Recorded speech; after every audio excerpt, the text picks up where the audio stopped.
You know how critics will sometimes call a big blockbuster released in January the first great action game of the year?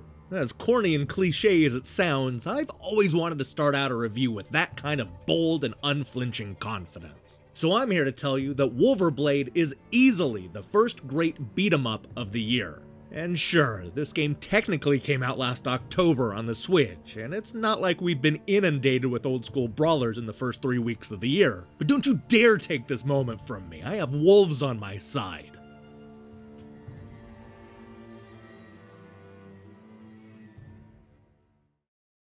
Things are not looking good for the few remaining tribes in Britannia. The Roman Empire is pushing north and looking to slaughter the forces that stand in their way.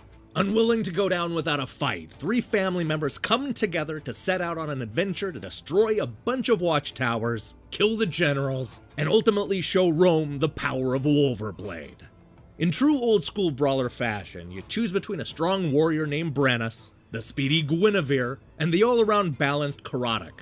The goal is to walk from left to right, hacking and slashing your way through 8 lengthy stages of beat-em-up action. It ends up playing out like the most violent Game of Thrones side story of all time, only without the dragons and those stupid zombie monsters. If you grew up playing old-school brawlers like Knights of the Round and Golden Axe, then you're gonna feel right at home with Wulverblade. This doesn't attempt to add role-playing elements or special skills you can buy between rounds, because this is a back-to-basics beat-em-up where you mash the attack button until everybody falls down. Thankfully, there's more to it than that.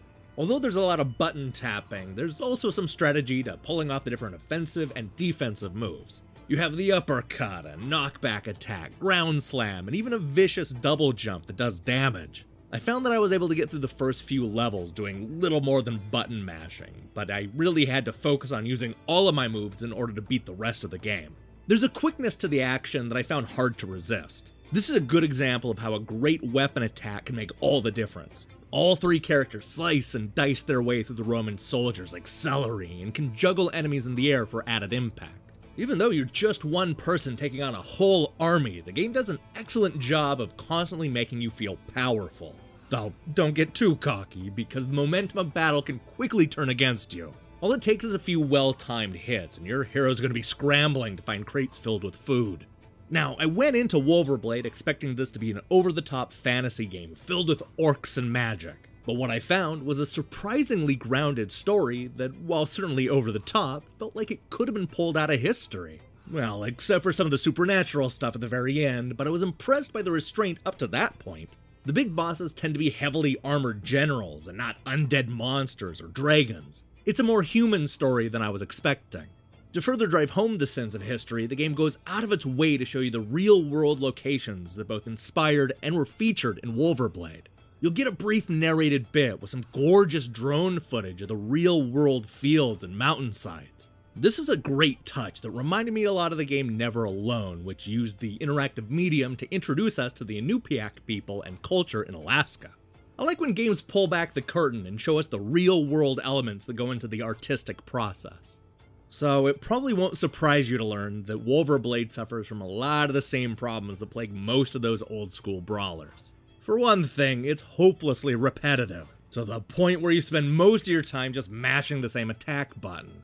And it's not just the combat that starts to feel the same after a while, but also the enemies you see along the way. There are only a handful of bad guys, and you're gonna hack and slash your way through the same enemies hundreds of times before the credits roll. I will say that giving each enemy clone a different name is a nice touch. The good news is the fast action and gorgeous visuals help to make up for some of the repetition. This is a great looking game with more than a few stunning moments sprinkled throughout. Everything from the characters to the enemies to the backgrounds look like they were pulled straight out of a comic book. In fact, there were times when it reminded me of something like Archer. It's a striking look that helps set this brawler apart from the pack.